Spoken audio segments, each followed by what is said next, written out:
अस्सलाम वालेकुम, मैं हूँ डॉक्टर साजिदा शाहनवाज और इस वक्त मैं आपकी तवज्जो माशरे की एक ऐसी सिचुएशन पे, एक ऐसी हालत की तरफ करवाऊँगी कि जिसको सोच के ना हम सबको शर्म आती है कि हम कहाँ पर खड़े हैं, क्यों हम लोगों की दिल आज़ारी पर लगे रहते हैं। मेरे पास मेरी पेशेंट रुबीना मौजूद हैं, अपना बच्चा दिखाने आई हैं जो कि इन्होंने अल्हम्दुलिल्लाह इक्सी से कंसीव किया। रुबीना, आप ज़रा थोड़ा सा इधर हो जाएं। हाँ, अच्छा, माइक पकड़ लें। रुबीना का जो ताल्लुक़ है ना, वो है एक बूरे वाला के एक गांव से। मैं आपके गांव का नाम नहीं ले रही, ठीक है। इनकी जो इशू है मेरे पास, हालांकि मेरी मोहब्बत में ये बड़ी, इनकी दोनों मियाँ बीवी की मेहरबानी है। मियाँ इसका बाहर खड़ा है, ख़ुद ये मुझे इसने बच्चा दिखाया क्योंकि मैंने इससे रिक्वेस्ट की हुई थी कि मुझे बच्चा दिखाना।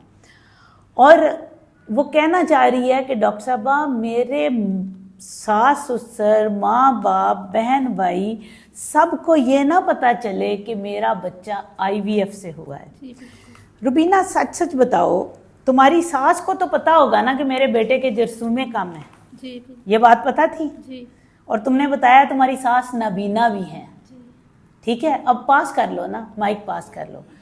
उसके बावजूद वो तुम्हें जीने क्यों नहीं देती, जबकि उन्हें पता भी है कि मेरे बेटे की वजह से टेस्ट ट्यूब बेबी हुआ है। तो वो क्या, तुम्हें क्या, उनका क्या ख्याल है टेस्ट ट्यूब बेबी के बारे में, जिसकी वजह से वो डरते हैं सारे? बस वो बड़े हैं ना, उनकी सोच एक चेंज है। वो हमारे माइक आगे कर जवान लो। जो तबका है उनमें ये बात पता है कि ये हलाल है, हराम नहीं है। और हमें इलाज भी जरूरी है। इसको पास रखो ना मुंह के। हाँ, इलाज भी ज़रूरी है, जिस तरह के आजकल मसाइल जिस तरह के हैं उस हिसाब से। तुम्हारा 13 सालों के बाद तुम्हें अल्लाह ने बच्चा दिया है, 13.5 बल्कि 14 होने वाले हैं। तो मुझे ये बताओ कि इन सालों में उस औरत ने नहीं पता चला उस औरत को कि मेरे बेटे का मसला था? जी, उन्हें पता था। पता था, उसके बावजूद वो, तुम कहती हो, मैं तो हैरान हो गई हूँ। मैं वो बातें सरेआम नहीं कर सकती कि वो ख़वातीन, अपनी बहू ने टेस्ट ट्यूब बेबी कराया है, उसके बावजूद उसका जीना मुहाल किया हुआ है कि ये तेरा बच्चा जो है ये किसी और का है। यही उनके ज़हन में होता है कि टेस्ट ट्यूब बेबी बच्चा जो है वहाँ के किसी और का दे देते हैं। तुम रुबीना आती रही हो, यहाँ बच्चों की लाइनें लगी हुई हैं जो हम किसी का बच्चा तुम्हें किसी और को दे देंगे। नहीं, बिल्कुल। तुम्हारा 4 दफ़ा, 5वीं दफ़ा तुम्हारा टेस्ट ट्यूब बेबी कामयाब हुआ, वो सास को नजर नहीं आया?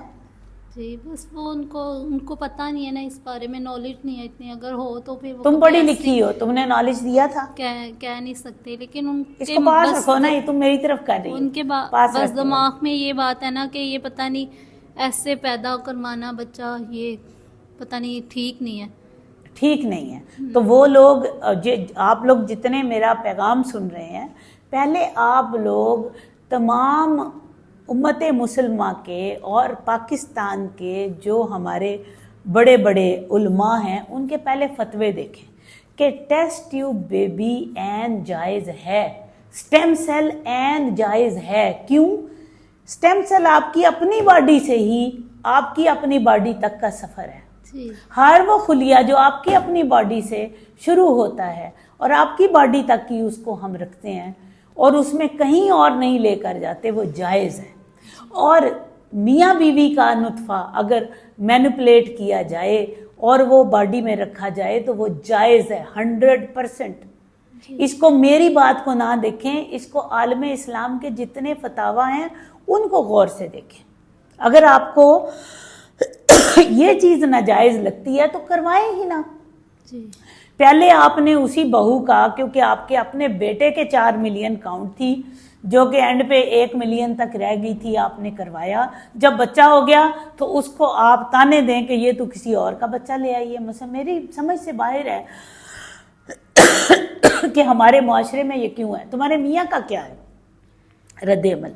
नहीं, वो तो मेरे साथ हैं, वो खुश है, तो साथ दिया है, तो इसलिए यहाँ तक आए हैं। उसको इसकी कदर और कीमत पता है ना कि उसने खुद कितने पापड़ बेले। जी बिल्कुल, ठीक है। ये बड़ा मुश्किल होता है कि एक बंदी 2 साल तक हमारे से, 2 साल के कागजात हैं और 2 साल ट्रीटमेंट के बाद जाके कोई बंदा कंसीव करता है। इसकी वैल्यू सिर्फ उस पेशेंट को हो सकती है। ٹھیک ہے. آئی ایم سوری، میرا اپنا گلا جو ہے اس وقت بند ہو رہا ہے، اس سے زیادہ بات کرنے کی اجازت نہیں دے رہا. دعاؤں میں مجھے بھی یاد رکھیے. فی امان اللہ.